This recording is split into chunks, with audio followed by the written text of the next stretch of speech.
本当？あ、本当ですか？本当に？マジ？gitu. Ya, maji. Beda-beda logat ya. Itu ya berarti ya? Berarti orangnya serius. Iya, soalnya apa ya?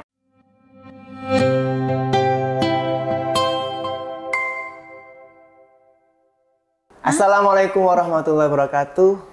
Hai Sobat FIB. Minasan, konnichiwa. Pakai bahasa Jepang nih, karena hari ini kita kedatangan tamu spesial. Ya, dan harus pakai bahasa Jepang. Baik. Oh. Baik, mungkin sebelum kita lanjut bincang-bincangnya, mungkin saya minta dulu nih Fania-san untuk Chiko Sokai. Chiko Sokai, dozo. Hai, Sobat FIB 皆さん、こんにちは。とこんばんはというか、私の名前はファニア・プスピタンデアニーです。もう知ってますよね、私のこと。イノマルトの仕事で。それからよろしくお願いします。Paham nggak tuh artinya? Paham. Coba diartikan nih. Coba biar Sobat FIB paham nih. Sobat FIB semua, selamat siang. Siang apa sore? Perkenalkan, nama aku Fania Puspita Andiani. Aku sekarang kerja di Indomaret. Ya kalian udah pasti tahu semua dong, nggak mungkin nggak dong. Viral dong. Enggak. Ya, senang bertemu dengan kalian semua. Kira-kira begitu artinya. Oh gitu ya. Oke, Fania. Saya panggil Fania Sang ya. Karena Sang itu untuk panggilan ya. Panggilan secara formal gitu ya, Fania Sang. Fania Sang, gimana sih awal mulanya kok bisa belajar bahasa Jepang? Awal mulanya itu karena aku iseng-iseng nonton anime. Oh, anime ya, suka ya? Betul, anime. Jadi aku orang yang gampang meniru. Oh, meniru. Iya. Jadi aku meniru percakapan, aku meniru logat mereka, aku mencoba mencari tahu di di Google atau di beberapa di beberapa platform gitu. Saat itu anime apa yang ditonton? Waktu itu anime yang aku tonton jujur rada tragik sih. Animenya Attack on Titan soalnya. Aduh, aku gak paham. Nah, itu anime yang kata-kata formalnya hampir nggak ada. Bener-bener kata-kata kasar semua memang sudah terskrip kan. Pasti aku tuh nyari tahu kata-kata kasar itu apakah ada kata halusnya atau enggak di platform-platform tertentu gitu. Jadi berawal dari lihat anime, suka, kemudian suka ke bahasa Jepang gitu? Betul, itu tanpa sadar aku belajar awalnya. Belajarnya dicatat gitu kosakatanya bahasa Jepang? Enggak, aku nggak pernah nyatet kosakata sama sekali. Atau langsung diucapkan? Langsung diucapkan. Oh, dengan meniru gitu ya? Iya, betul. Oh, setelah itu apa sih yang dilakukan Fania untuk improve bahasa Jepangnya gitu? Aku kadang tuh ngobrol sendiri di cermin. Jadi kadang suka dipanggil kayak orang gila gitu kan. Tapi beberapa teman aku juga karena suka Jepang, jadi mereka juga bisa jadi lawan bicaranya aku. Oh gitu. Kemarin nih ya, saya lihat tuh Dekan Fakultas Budaya ya, ngobrol tuh kan di konten sama Fania Sang. Karena sebelumnya Fania Sang mungkin viral ya dengan siapa itu? Kak Kenji. Kak Kenji. Gimana tuh awal mulanya? Kok bisa tuh ketemu terus ngobrol pakai bahasa Jepang di Indomaret dengan Kak Kenji? Awal mulanya itu ketidaksengajaan sebenarnya. Kak Kenji itu kan lagi berarti kayak lagi liburan ke Purwokerto dalam waktu 2 harian kebetulan hotelnya di dekat situ dan dia mau ke minimarket. Kebetulan minimarket yang didatangi adalah minimarketnya aku bekerja di sana. Apa namanya? Indomaret Fresh Overstock Diman. Catet ya. Catet. Nanti datangi ke sana.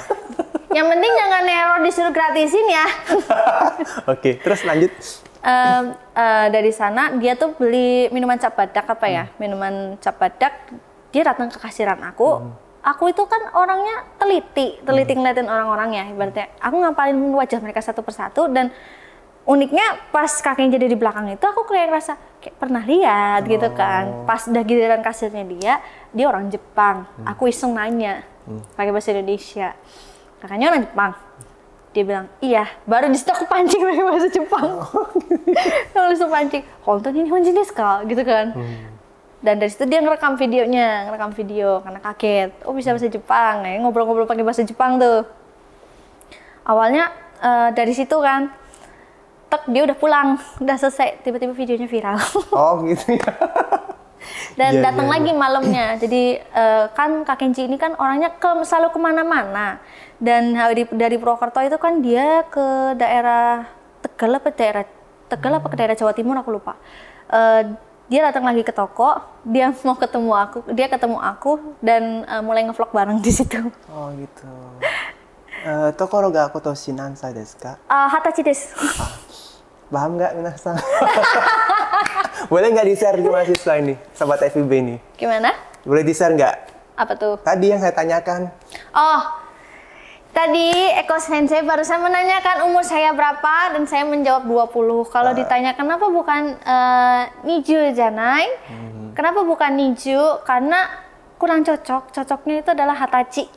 Sekian, terima kasih.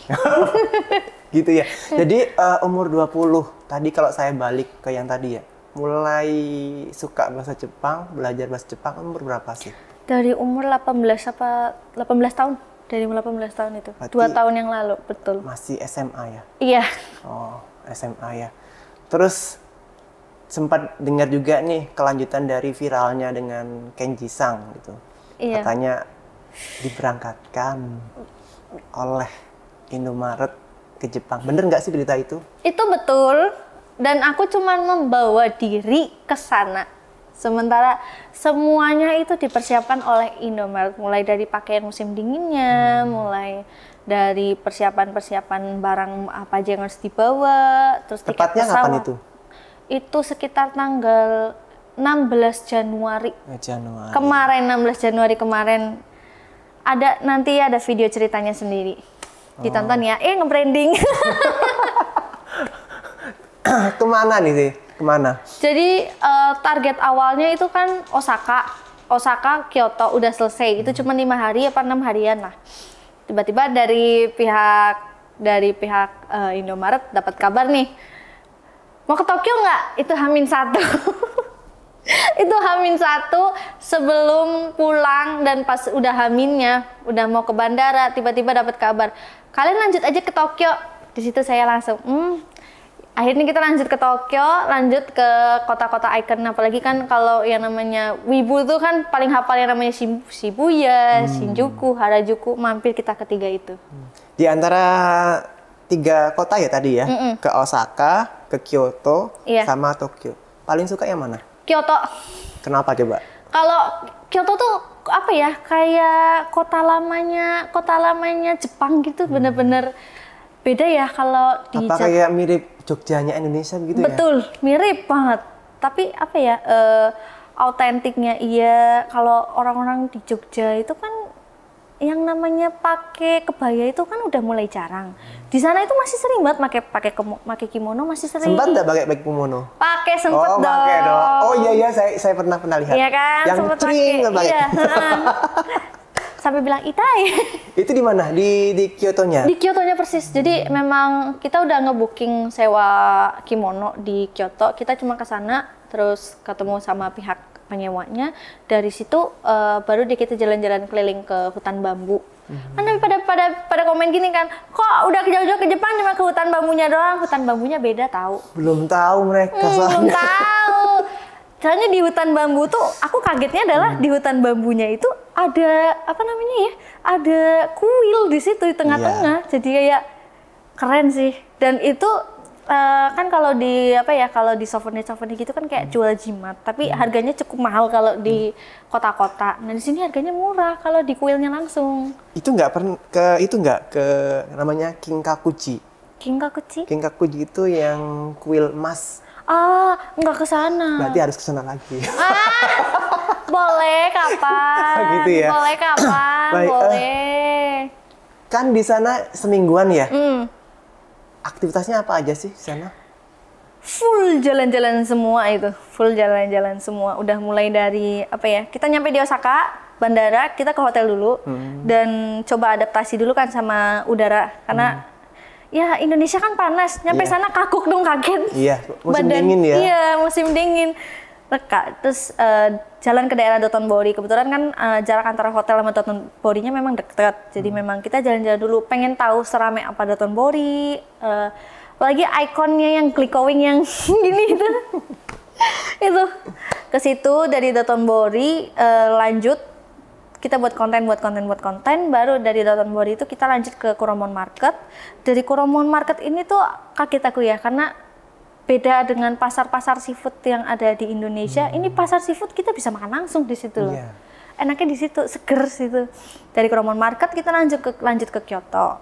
Nah dari Kyoto itu, dari Kyoto kita nikmatin yang namanya kota-kota tua gitu kan, kota tua. Rasanya kota tua di Jepang tuh seperti apa gitu.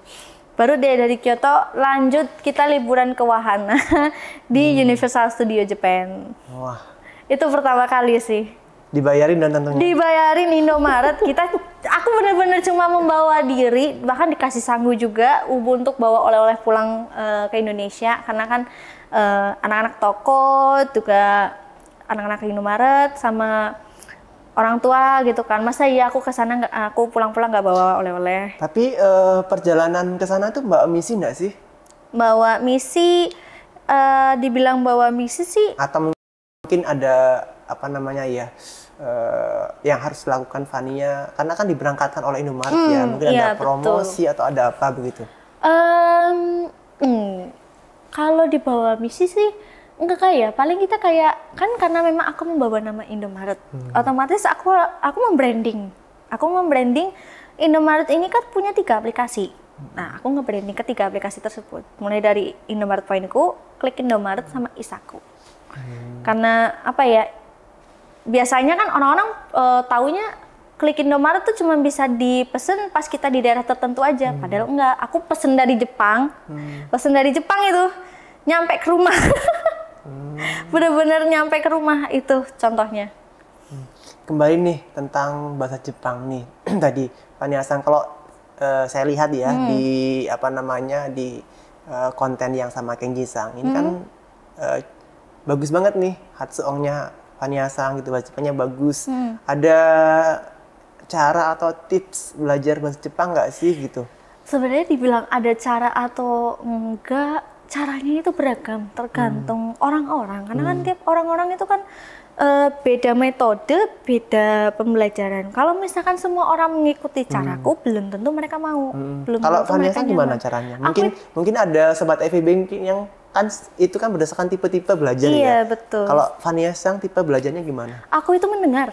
Aku mendengar, meniru, dan mengingat.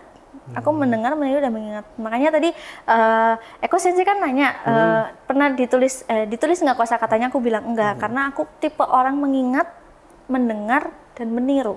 Jadi mendengar ya. Iya. Tapi kalau boleh sharing sekalian ya, saya juga pernah dari Sensei Kara itu Kikimashita. Belajar ngomong, belajar istilahnya berbicara gitu, itu memang kuncinya satu sih, dari mendengar. Jadi benar sekali kalau Fania Sang bilang tadi belajar jadi mendengar ya, langsung berbicara. Betul. Memang benar sih, karena manusia pun lahir itu dari mendengar kemudian berbicara. Iya betul, makanya gitu ya? Karena apa ya, orang kalau ngikutin metodeku semua belum tentu mau gitu. Kayak pasti kalau misalkan aku bilang metodenya gini dan mereka untuk mencoba mengikuti, takutnya mereka malah protes gitu. Aku nggak bisa gini Kak gitu. Berarti ya kenali metode kamu. Kalau kamu tidak bisa mendengar, carilah metodemu yang lain gitu. Begitu ya. Dari sekian kosakata nih bahasa Jepang, coba pikirkan Fania Sang, kata apa yang paling disukai Fania? Honto? Honto desu ka? Honto nih? Maji? Gitu. Ya maji. Beda-beda logat ya. Honto ya berarti ya. Berarti orangnya serius. Iya, soalnya apa ya? Aku apa ya? Kalau misalkan orang kalau ngomong kan kadang ada yang bercanda, ada yang serius, makanya aku tanya, honto desu ka? Gitu kan. Honto nih? Gitu kan. Kalau misalnya ada berita kaget gitu atau apa gitu, paling sering pakai kata itu. Sekarang masih suka lihat anime juga? Masih, cuman kan karena emang keadaan aku udah kerja, jadi aku nyuri waktu. Kalau misalkan lagi istirahat ya aku sempetin buat buat nonton sambil makan. Kalau enggak ya pulang kerja, itu pun kalau posisi badanku nggak capek. BTW nih, ngomongin masalah kerjaan, udah berapa lama sih Fania kerja di situ tuh? Aku udah di retail ini tuh udah baru hitungannya 6 bulan apa ya? Terlalu 6. Baru sekitar 5 bulanan lah. Masih punya keinginan untuk belajar nggak sih? Aku masih punya keinginan buat Masih ya? belajar, masih. Soalnya tadi yang sempat ngobrol ya di awal, karena kan sudah bekerja nih, kadang orang kalau udah bekerja itu kan kadang ya udahlah udah dapat uang gitu ya. Jadi Vanessa masih pengen belajar? Masih gini-gini, emang apa ya? Aku tuh udah ke universitas sebelumnya dapat beasiswa, tapi karena beberapa alasan dan akunya memang nggak nyaman di universitas tersebut, akhirnya aku milih keluar karena memang aku memang dari awal lulusan tuh aku emang ngejar banget yang namanya bahasa Jepang atau kenapa. Oh gitu. Misalkan nih ya, misalkan kalau nanti diberi kesempatan bisa kuliah, terutama di Unsud, lebih lagi di Fakultas Budaya, diterima nggak? Mau. Oh mau ya? Mau, nggak mungkin nggak mau. Budekan, Fania Sang ini pengen belajar di Fakultas Ilmu Budaya. Boleh kan ya Budekan ya? Investasi ya? Ini permohonanku langsung ya? Iya, betul Nanti. sih. Betul sih. Bener ya mau belajar ya? Bener, mau banget. Karena nanti mungkin di di berbagai prodi ada. Di Fakultas Budaya ada banyak kerjasama. Contohnya ada pertukaran pelajar ke Jepang, ada internship magang ke Jepang, ada yang 3 bulan, ada yang 6 bulan, ada yang 1 tahun. 1 tahun, pasti nyaman ya tinggal di Jepang ya, makanya setahun ya. Oh. Dan banyak juga yang alumni internship, ketika mereka udah lulus, banyak yang dipanggil ke sana lagi. Wow. Ya, contohnya yang di hotel di Hokkaido itu banyak kembali, gitu. Karena ya memang tahu kan Fania Sang sekarang itu masalah demografi, kependudukan Jepang itu kan semakin menurun. Menurun, iya. Jadi banyak permintaan untuk bekerja di sana. Iya. Sempat dibicarakan juga waktu ke Shinjuku. Jadi kebetulan kan udah lewat Shinjuku, kita udah di Harajuku ya. Di Harajuku tiba-tiba dapat telepon dari pihak Jepang, ternyata dia meminta untuk banyak orang-orang luar untuk bergabung, terutama Indonesia, karena Indonesia adalah salah satu sahabatnya Jepang. Mereka tuh meminta ya, kayak mereka ingin sekali memperbanyak tenaga kerja, memperbanyak kenalan juga dari Indonesia. Barangkali kalau minat, ayo. Soalnya Jepang emang indah banget sih. Boleh nggak minta terakhir nih Fania Sang, karena terbatas ya. Boleh nggak minta pesan, mungkin juga motivasi bagi sahabat FIB, mungkin yang sudah belajar bahasa Jepang atau mungkin yang akan belajar gitu, yang akan masuk berdasarkan pengalaman Fania Sang. Kalau menurut aku ya, buat anak-anak FIB, intinya jangan ngerasa insecure hanya karena anak-anak lain bisa kerja. Karena apa? Anak-anak yang kerja aja bahkan beruntung bahkan ngerasa insecure ngelihat kalian masuk ke universitas, apalagi FIB ya, nggak semuanya ya. Jadi tolong jangan insecure dan tetap belajar, karena apa? Setinggi-tingginya belajar, kalian tuh bisa dapat pekerjaan yang lebih bagus, yang lebih ini ketimbang kita yang kerja gitu. Ditunggu ya di FIB ya. Amin. Baik, terima kasih, kehormatan sekali bagi FIB Fania Sang bisa hadir. Makasih. Itu dari saya dan Fania Sang untuk kali ini podcast bersama Fakultas Budaya. Terima kasih. Sorry, Cak. Mata nih. Assalamualaikum warahmatullahi wabarakatuh. Dadah.